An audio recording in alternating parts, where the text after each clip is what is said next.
donc clôture du forum fii Sénégal des engagements d'investissement li ñu daal di estimé à 23,5 milliards de dollars. ma ni kon nag ki nga xam ne moo di Ousmane Sonko mi ngi plaidé pour une renaissance africaine ancrée dans la culture et la rigueur. Lors du Forum Investing Sénégal 2025, le Premier ministre Ousmane Sonko a appelé à une renaissance africaine fondée sur la culture, une gouvernance rigoureuse et une meilleure gestion des ressources pour bâtir un avenir porté par les Africains eux-mêmes. Le Premier ministre du Sénégal, Ousmane Sonko, a appelé à une renaissance afro-africaine. naka na ko daal di jàngatee pour lépp loo xam ni itam ñu ko fi sol ñu ko fi lekk ak lépp lu mën a doon mu nekk loo xam ni itam sera purement africaine. Oui, ñi bëggoon saboter forum bi ñan la on se pose la question. ñan ñoo bëggoon saboter forum directement vers l'essentiel. mais loolu la non si am na ñu bëggoon saboter forum bi déclarer ni forum bi amul njëriñ forum bi amul njëriñ patati patata. Forum Invest in Sénégal la ñu wax le forum Invest in Sénégal 2025 mu am ay bailleurs ay investisseurs yu bàyyeekoo ci horizon bu ne ainsi que d'autres chefs d'État africains ñu ñëw teewee loolu ba joxe fa engagement bu toll ñu ci 13 211 milliards 13 000 ça triple même le budget du Sénégal. moo tax Ousmane Sonko ne leen ñun suñu ambition ñun mooy tripler le budget du Sénégal mais aussi xaalis boobu dañ koy investir fii Sénégal mu doon investissement sur un revenu gagnant-gagnant. C'est ce que Ousmane Sonko a déclaré devant tout le monde. Le petit forum Invest in Sénégal.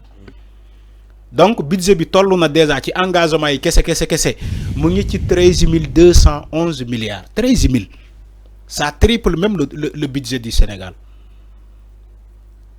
ana ñi waxoon FMI nañu dem ci FMI saraxu ko talal ko loxo sukku ne FMI noomo joxuñu fo nga joxuñu les 1,8 milliards de dollars.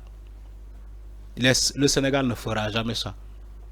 Gis nga autorité yi nii c'est là où je suis d'accord avec eux. Sonaluñu dara seen bopp ci ay FMI di daw ci ginnaaw ci FMI déedéet. Nous avons organisé un forum pour capter de l'argent. Ils sont en train de capter des investissements. Ils sont en train de capter de l'argent. Te dépendre du FMI. C'est la première fois que je le vois au Sénégal. Depuis 1960, nous avons un financement extérieur. Soit don USAID, aux États-Unis, don États-Unis, ou alors don FMI. FMI, ça donne l'EB, emprunt. Voilà FMI la ñuy yaakaar mais nouvelle autorité yi nekk Sénégal ñoom ñoo nekk di wax sénégalais ni que mën nañu doxal suñu bopp sans se baser de FMI te ñu ngi koy doxal ñu ngi koy gis. Forum Invest in Sénégal bi ni wone na ko des engagements à hauteur de 13 211 milliards de francs CFA. Loolu c'est beaucoup quand même. Experté comment dire diaspora bond bi. Et aussi emprunt obligatoire bi. Obligataire bi. Donc loolu yëpp boo xoolee mécanisme yooyu mu ngi wane ni que Sénégal mu ngi góorgóorlu pour mën a demal boppam. Alors ñu ne ñiy liggéey fii si réew mi am seen ay sociétés pour ñu mettre leen au devant de la scène. Mais ils sont inscrits. Inscrits leen ñuy tamit wane seen ay participation si réew mi. Bien sûr, exactement. Ils sont inscrits. Amna ñoo xamante ça ils donnent le double, ils sont au Sénégal, des sociétés qui sont basées au Sénégal. Li moy wane ni que il y a un geste de patriotisme. Sénégalais dañoo bëgg seen réew. Les investisseurs, il y a des investisseurs sénégalais, ils sont là. Des patrons d'entreprises, des patrons de sociétés. Donc fisc bi wax que mi ngi ray société. Non ay wax la. Fisc bi rayul kenn. Manipulateurs yi ñooy taxaw di wax ay fisc. Dans tous les pays au monde on paye des fiscs. On récolte des fiscs. Rayul ken, impôt rayul ken.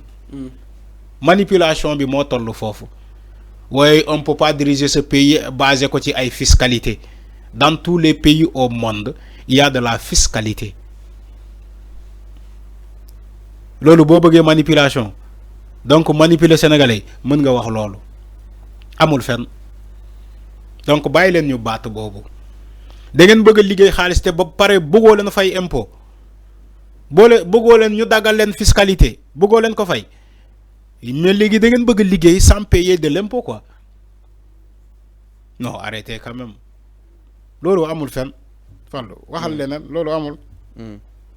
Alors mi non exactement retombé alors milliards de dollars yi nga xam ni itam tudd nañ ko si aussi entre autres waaye est-ce que tamit lii tamit parce que quoi qu'on puisse dire tamit nous avons des partenaires qui nous accompagnent à l'international, c'est-à-dire ces financements extérieurs tamit loolu bu nga ko bàyyi benn yoon ginnaaw FMI ak yooyu noonu peut-être mën nañ si jàpp si combat bi. yéen ay wax FMI kenn waxul FMI Sénégal kenn waxatul FMI. mais yooyu mënu jàpp si combat bi. dama ne kenn waxatul FMI yéen ay wax FMI. nga jàpp ne loolu mënul. autorités yi bàyyi nañu tourné nañu le dos ça on parle plus de FMI Fallou ngir yàlla may leen ñu jàmm.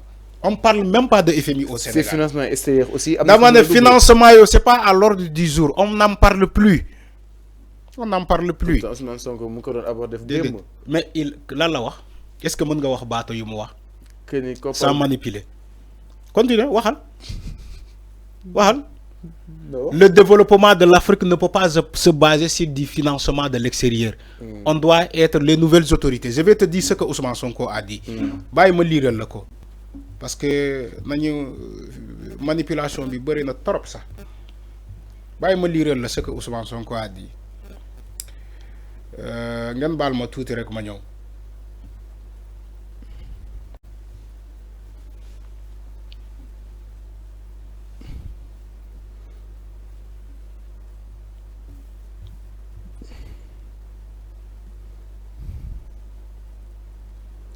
Il dit il y a manque de courage politique. C'est ce que Ousmane Sonko a dit. Il y a manque de courage politique. Et il est temps que nos autorités prennent les responsabilités pour faire de leurs réformes. Pour faire leurs réformes.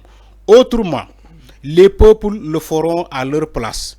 Yamoultololo, il continue. Il dit, un peuple qui ne connaît pas son histoire ne peut pas se projeter sur un avenir. Et quand je parle ici, je n'entends pas à l'intérieur simplement de nos frontières héritées par la colonisation, mais à l'échelle de ce que nous partageons, c'est-à-dire le continent africain. Il y a des Fallou. Donc, maintenant, continuer toujours ce que Ousmane Sonko a dit. Donc, les financements qui viennent de l'extérieur, le Sénégal ne peut pas se baser sur un financement qui vient à l'extérieur. Nous devons apprendre à être souverains. Notamment, il a évoqué le franc CFA. Il y a des gens. Donc, vient aujourd'hui pour nous dire que Ousmane Sonko li la wa waxul lolu musul wax lolu. Lan la Ousmane Sonko lolu la. Ousmane Sonko lan la Ousmane Sonko. Ci les financements de l'extérieur yi ngay wax. Lolu nga tambali. Non, j'ai pas dit ça. Dama né tamit certes fi baxna mais aussi nen soral aussi financement extérieur yi ñu gën sé. Moo tax man ñun Sénégal waxuñu FMI. En fait, c'est ça que j'ai dit. Waxuma Ousmane Sonko mo wax dara. Bàyyi duma dugg ci Ousmane Sonko mi mu sell mi kenn du ko laal bàyyi ma dugg Ousmane Sonko ziar naa ko baax yàlla na yéen bi oyof ku dëgg fa neex yàlla Ousmane Sonko nam ma sa rek lay dégg costume africain bu rafet la sol nag jërë ngeen jëf bàyyi nga rek tàggatoo ak téléspectateurs yi bàyyi duma dugg ci Ousmane Sonko moom ak Diomaye waaw man Ousmane Sonko ñu ngi avec le pouvoir qui est en place on est avec vous di jaajëfal sénégalais yi ñuy doon seetaan